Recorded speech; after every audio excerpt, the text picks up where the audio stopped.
जो हम अपने परिवारों के साथ में घूमने के लिए गए थे।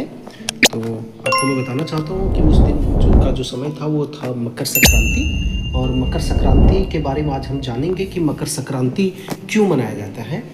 जब हम इस चीज़ को जान जाएंगे तो हम हर समय इसको सेलिब्रेट करने में हमें आसानी हो जाएगा और हम इसे सेलिब्रेट कर पाएंगे। तो आज का जो टॉपिक है वो है मकर संक्रांति क्यों मनाया जाता है। तो जैसा कि आप लोगों को जानकारी है और आप जानते भी हैं कि मकर संक्रांति हर साल 14 जनवरी को मनाया जाता है।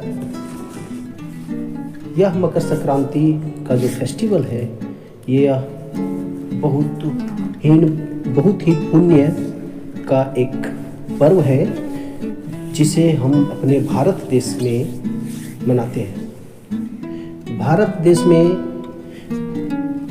वो देवी देवता का एक स्थान कहा गया है। भारत देश को देवी देवता का देश कहा गया है, तो जिसके वजह से हम यहाँ पर मकर संक्रांति मनाते हैं। और यह वैज्ञानिक दृष्टिकोण से सूर्य की स्थिति को बदलने के कारण मकर संक्रांति मनाया जाता है। उन कारण से यह त्यौहार मनाया जाता है। भारत के अलग अलग राज्यों में मकर संक्रांति को, जैसा कि आप लोगों को जानकारी है, भारत के अलग अलग राज्यों में मकर संक्रांति को अलग अलग नामों से जाना जाता है। जैसे गुजरात के लोग इसे उत्तरायण के नाम से जानते हैं। अभी आपको तो नया पता चल गया होगा कि गुजरात के लोग इसे उत्तरायण के नाम से जानते हैं। और राजस्थान, बिहार और झारखंड और उड़ीसा के राज्य के लोग इसे मकर संक्रांति और इसे सकरात भी कहते हैं। तो यहाँ तक आप लोगों को जानकारी हो गया कि राजस्थान, बिहार और झारखंड और उड़ीसा के निवासी जो लोग हैं उसे सकरात और मकर संक्रांति के नाम से जानते हैं। और तमिलनाडु में इसे पोंगल कहा जाता है। इसे तमिलनाडु में पोंगल कहा जाता है। आंध्र प्रदेश, केरला में संक्रांति के नाम से जाना जाता है। जैसे कि आप लोगों को जानकारी है, आंध्र प्रदेश, केरला में यह त्यौहार को संक्रांति के नाम से जाना जाता है। और हमारे देश के विभिन्न राज्यों के लोग इस त्यौहार को बहुत ही धूमधाम से मनाते हैं। तो आइए हिंदू और सनातन धर्म के तरीकों से अगर हम इसे जानें तो हर एक महीने में आज हम सीखेंगे कि इसे क्यों मनाया जाता है। अभी तक हमने जाना कि इस त्यौहार को किस राज्य के लोग किस नामों से जानते हैं।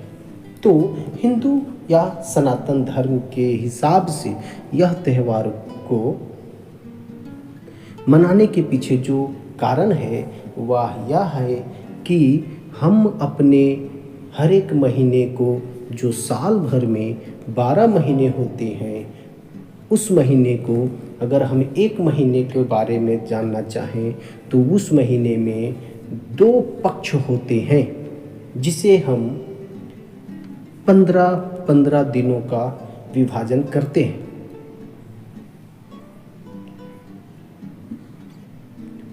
कहते हैं कि फर्स्ट जो पक्ष आता है उसे शुक्ल पक्ष कहते हैं और दूसरा पक्ष को कृष्ण पक्ष कहते हैं। इसी प्रकार से वर्ष के 2 भागों में भी बांटा गया है।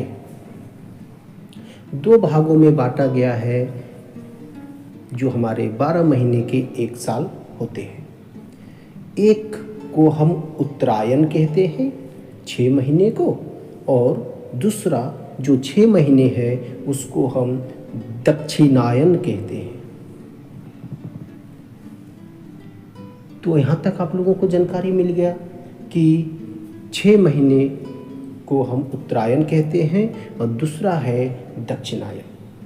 ये दोनों 6 और 6 महीने को अगर हम जोड़ते हैं तो 1 साल पूरा हो जाता है। अगर दोनों महीने को मिला दिया जाए तो 1 वर्ष पूरा हो जाता है।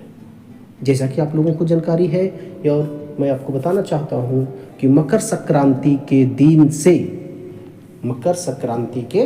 दिन से सूर्य के उत्तरायण गति आरंभ हो जाती है। सूर्य के उत्तरायण गति आरंभ हो जाती है, इसीलिए मकर संक्रांति को उत्तरायण भी कहा जाता है। इसके अलावा पौष मास में यह सूर्य धनु राशि को छोड़कर मकर राशि में प्रवेश करता है। इसके अलावा सूर्य पौष मास में धनु राशि को छोड़कर मकर राशि में प्रवेश करता है। मकर राशि का पर्व तभी हम मनाते हैं क्योंकि सूर्य धनु राशि से मकर राशि में प्रवेश करने के लिए अपनी तैयारी शुरू कर देता है, आरंभ कर देता है। इसलिए मकर संक्रांति के नाम से जाना जाता है। इसीलिए यह त्यौहार को मकर संक्रांति के नाम से जाना जाता है। मकर संक्रांति एक ऐसा त्यौहार है जिसे संपूर्ण भारत में मकर संक्रांति एक ऐसा त्यौहार है जिसे संपूर्ण भारत में मनाया जाता है। मकर संक्रांति जिसे हर साल जनवरी के 14 तारीख को मनाया जाता है। आप लोगों को जैसा जानकारी है, मकर संक्रांति हर साल 14 जनवरी को मनाया जाता है। तो यह त्यौहार मनाने के पीछे ये जाता है।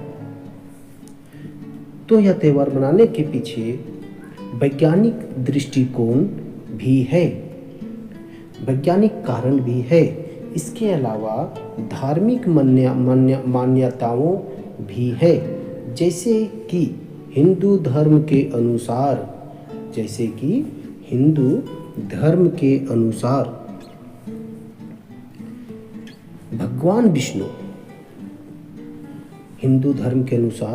भगवान विष्णु असुरों को वध करके उनके सिरों को मंदार पर्वत में दबाकर युद्ध की समाप्ति की घोषणा किया था। इसी दिन मकर संक्रांति के दिन भगवान विष्णु समस्त असुरों को वध करके उनके सिरों को दबा करके मंदार पर्वत में दबा करके समस्त युद्ध समाप्ति की घोषणा किया था। इसलिए इस पर्व को बुराई और नकारात्मक शक्तियों मीन्स ऊर्जा की समाप्ति करने की विचारधारा भी मानते हैं। कहीं कहीं आज के दिन लोग, बच्चे, बूढ़े सभी लोग पतंग उड़ाने का भी परंपरा है हमारे भारत देश में। पूरे भारत में इस त्यौहार को हर्ष उल्लास के साथ मनाया जाता है। मकर संक्रांति के दिन भीष्म पितामह ने अपने प्राणों को त्याग किया था। मकर संक्रांति के ही दिन भीष्म पितामह ने अपने प्राणों का त्याग किया था और प्राण त्याग किया था। मकर संक्रांति के दिन तेल और तिल के तेल से स्नान करने का भी परंपरा है। तो यहाँ तक आपने समझा कि मकर संक्रांति हम क्यों मनाते हैं। जहाँ तक आपको जानकारी है, मकर संक्रांति के दिन उस तिथि पर अपने पितरों का तर्पण और ध्यान करना पुण्य माना गया है, क्योंकि हमारे पितरों से ही हम सब हैं। और इस दिन, मकर संक्रांति के दिन, हमें दान पुण्य भी करना चाहिए। जैसा कि आप लोगों को जानकारी है कि मकर संक्रांति एक बहुत ही सर्वश्रेष्ठ त्यौहार है जो हमारे भारत देश में मनाया जाता है।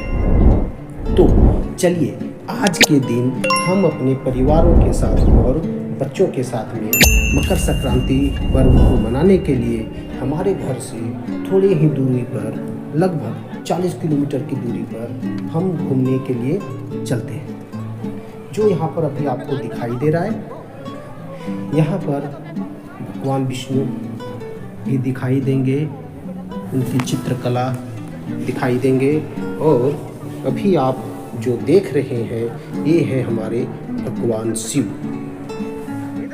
यह वैष्णो देवी मंदिर से मिलता जुलता यह जगह को बनाया गया है, जहाँ पर आप भी अपने परिवार, बच्चों के साथ में आकर के घूम सकते हैं। यह जगह, ये जो आपको दिखाई दे रहे हैं, ये हमारे पिताश्री हैं। यह जो सामने दिख रही है, ये हमारी माताश्री है। और ये दोनों हमारे बच्चे हैं, जिनका एक का नाम शंभू है। और हम यहाँ पर अपने परिवार के साथ घूमने के लिए आए हैं। जो सबसे छोटा बच्चा दिख रहा है, यह हमारा भाई का लड़का है। अभी आप लोगों को मैं आगे बहुत सारी चीज़ें आप लोगों को दिखाऊंगा। और अभी यहाँ जो आप लोगों को दिख रहा है, यह वैष्णो देवी मंदिर से मिलता जुलता यह जगह को बनाया गया है। यहाँ पर हर साल 14 जनवरी से लेकर के कंटिन्यूअस 1 महीने तक मकर संक्रांति का बहुत ही अच्छे ढंग से यहाँ पर इस फेस्टिवल को सेलिब्रेट किया जाता है, जिसे आप भी अपने परिवार, बच्चों के साथ यहाँ पर देखने के लिए आ सकते हैं। यहाँ पर आपको खाने पीने से लेकर के हर एक तरह के उपयोग करने वाली सभी व्यवस्थाएं यहाँ पर मिल जाती हैं। जैसे लोहे से बनी हुई कोई भी वस्तु यहाँ पर मिल जाएगी। यहाँ पर आपको मिलेगा ड्रामा, नाटक, सभी कुछ यहाँ पर होता है। और यहाँ पर बहुत दूर दूर से लोग यहाँ पर घूमने के लिए आते हैं। लगभग 100 किलोमीटर, 200 किलोमीटर, 300 किलोमीटर की दूरी से लोग यहाँ पर घूमने के लिए आते हैं, क्योंकि यहाँ पर इस जगह में जब आप आएंगे तो आप देखेंगे कि चारों तरफ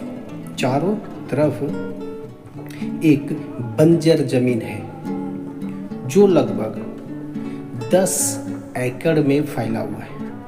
और यह जमीन में कहीं भी दूर दूर तक पानी दिखाई नहीं देगा, परंतु जहाँ पर मकर संक्रांति का मंदिर है, वहाँ पर आप देखेंगे कि जमीन से उबलता हुआ पानी कंटिन्यूअस 24 घंटा बाहर आते रहता है।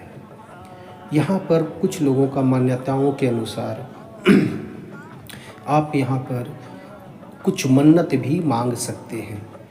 कुछ ऐसा बड़े लोगों द्वारा बताया जाता है कि यहाँ पर आंवले को उस गर्म पानी में डालने से जो कुंड है, सूर्य कुंड के नाम से यह जगह को जाना जाता है, उस सूर्य कुंड में आंवले को जब हम डालते हैं और आंवला अगर फिर जब पानी में जाने के बाद फिर बाहर आ जाता है, तो ऐसा माना जाता है कि उनकी मन्नत पूरी हो जाएगी। अगर वह आंवला पानी में उबलने के बाद डूब जाता है, तो ऐसा मान्यता है लोगों को कि उनकी मान्यता पूरी नहीं होगी। तो आप भी चाहें तो आकर के यहाँ पर घूम सकते हैं और अपनी मान्यता को पूरी कर सकते हैं। यहाँ पर आप जब आएंगे तो एक जगह का नाम है बरही।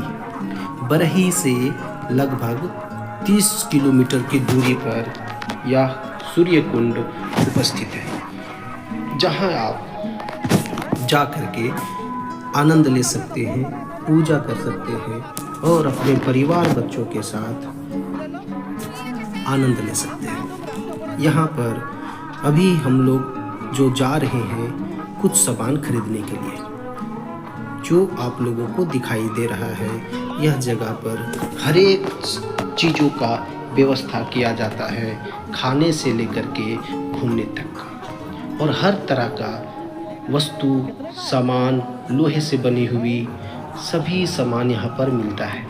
जिसे हम कह सकते हैं कि यह एक छोटा सा बड़ा सा मीना बाजार है, जहाँ पर आप हर तरह के सामान को खरीद सकते हैं।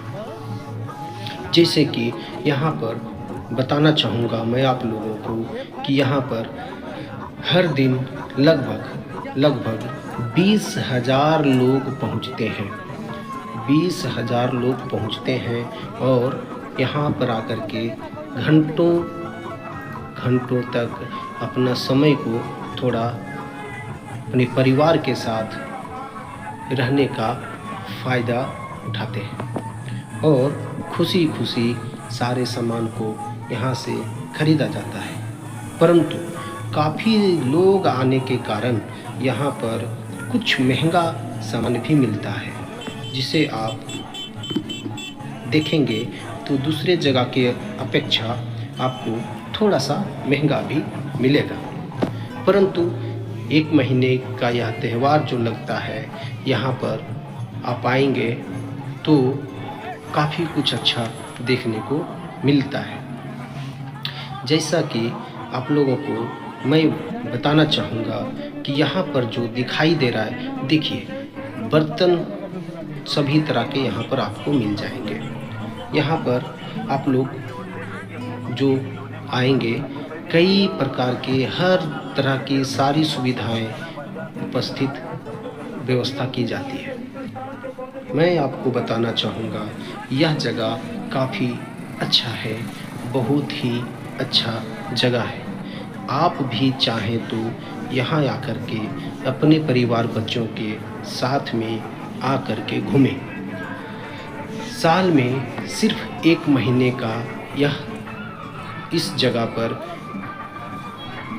यह त्यौहार को मनाया जाता है और सूर्य कुंड में आकर के आप चाहें तो पूजा भी कर सकते हैं। यहाँ पर आने के लिए बहुत ज़्यादा खर्च की ज़रूरत नहीं होती है।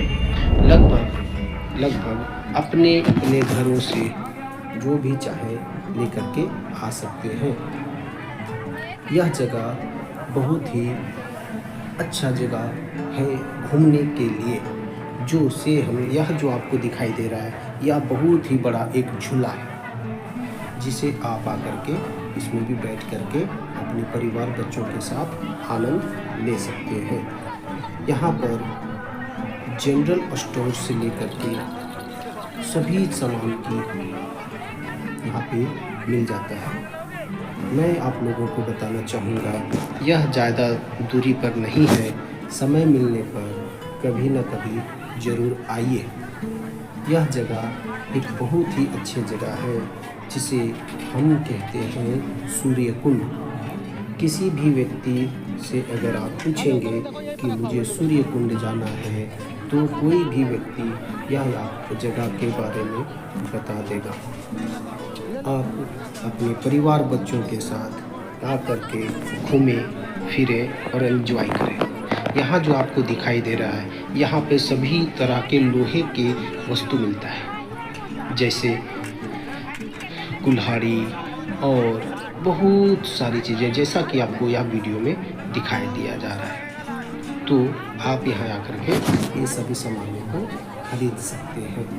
कई प्रकार से लकड़ी के बहुत सारे वस्तु मिलते हैं जो काफ़ी अच्छे कारीगरों के द्वारा इसे बनाया जाता है और यहाँ पर बेचा जाता है। यहाँ पर बेचने वाले लोग भी बहुत दूर दूर से आते हैं और दूर दूर से आने के साथ में यहाँ पर अपना सामान को बेच करके जाते हैं। और यहाँ पर जब आप आएंगे तो गाड़ी पार्किंग के लिए कुछ आपको पैसे भी पे करना पड़ेगा, क्योंकि यहाँ पर की जो कमेटी है वो पैसे लेती है पार्किंग के लिए, क्योंकि वह लोग आप लोगों का गाड़ी को सुरक्षित रखती है। फिर आपको एक टोकन दिया जाता है। वह टोकन जब आप लेते हैं तो आप जब तक उस टोकन को वापस नहीं करेंगे तब तक वह व्यक्ति आपकी गाड़ी को रिलीज नहीं करेगा। तो आप जब भी आएँ तो गाड़ी पार्क करते हैं, पार्क करने के बाद में टोकन लेते हैं और टोकन लेने के बाद उस टोकन को अपने पास संभाल कर रखें, क्योंकि जब आप संभाल के रखेंगे तभी आपको गाड़ी वो मिलेगी, क्योंकि टोकन को वापस भी देना पड़ता है। तो आप यहाँ आए और घूमें अपने परिवार बच्चों के साथ में और एंजॉय करें, क्योंकि इस तरह का जगह पे आपको घूमने का मौका बार बार नहीं मिलता है, क्योंकि यह फेस्टिवल साल के 14 तारीख को जनवरी महीने में से लेकर के 1 महीने तक यहाँ पर एक प्रकार से कहें तो यह एक यात्रा ही है। सूर्य कुंड यहाँ पर है, जो बंजर ज़मीन में पानी कंटिन्यूअस गर्म पानी आते रहता है और इस 14 जनवरी से ही ज़्यादा गर्म पानी आता है और नॉन स्टॉप कंटिन्यूअस यह पानी आते रहता है। आप इसमें आकर के पूजा पाठ भी कर सकते हैं और जब आप अपने यहाँ पर आकर के पूजा पाठ करेंगे तो आपके आत्मा को, आपके दिल को, आपके शरीर को बहुत ज़्यादा संतुष्टि मिलता है। आप यहाँ आए, अपने परिवार के साथ में घूमें और इस जगह को देखें। जैसा कि आप लोगों को दिखाई दे रहा है कि यहाँ कई प्रकार के स्टील से बने हुए, लोहे से बने हुए कई प्रकार के बर्तन आपको मिल जाते हैं। आप कभी भी आना चाहें तो ज़रूर आएँ, इस जगह पर घूमें अपने परिवार बच्चों के साथ में और देखें कि सूर्य कुंड किस तरह का जगह है। आप यहाँ पर आएंगे फिर शाम तक वापस भी जा सकते हैं, परंतु इतनी अच्छे जगह पर जब आप आते हैं तो आपको वापस जाने का दिल भी नहीं करता है, लेकिन जाना तो पड़ता है सभी को। तो कंपलसरी आइए, यहाँ पर घूमिए अपने परिवार के साथ में, अपने घर में जो भी समस्त व्यक्ति हैं उनको लेकर आइए, यह जगह पर घूमिए, क्योंकि जीवन में हमें थोड़ा सा तो अपने परिवार के साथ में भी समय व्यतीत करना पड़ता है। इस भाग दौड़ भरी ज़िंदगी में हम बार बार तो घूम नहीं पाते, इसलिए जब भी जाएं तो कंपलसरी अगर आपकी इच्छा हो तो 14 जनवरी को सूर्य कुंड मेला ज़रूर घूमने जाएं, अगर आप झारखंड के निवासी हैं। और अगर किसी अदर स्टेट से बिलोंग करते हैं तो भी वहाँ जाकर के घूम सकते हैं और घूमें। तो अभी मैं आप लोगों को सूर्य कुंड के बारे में बताने जा रहा था और वही बातें आपको बताया गया। तो मैं आप लोगों को क्या कहता हूँ, कभी भी आइए यहाँ पे घूमिए, क्योंकि इस तरह का जगह पे घूमने का मौका बार बार नहीं मिलता है। सूर्य कुंड एक पवित्र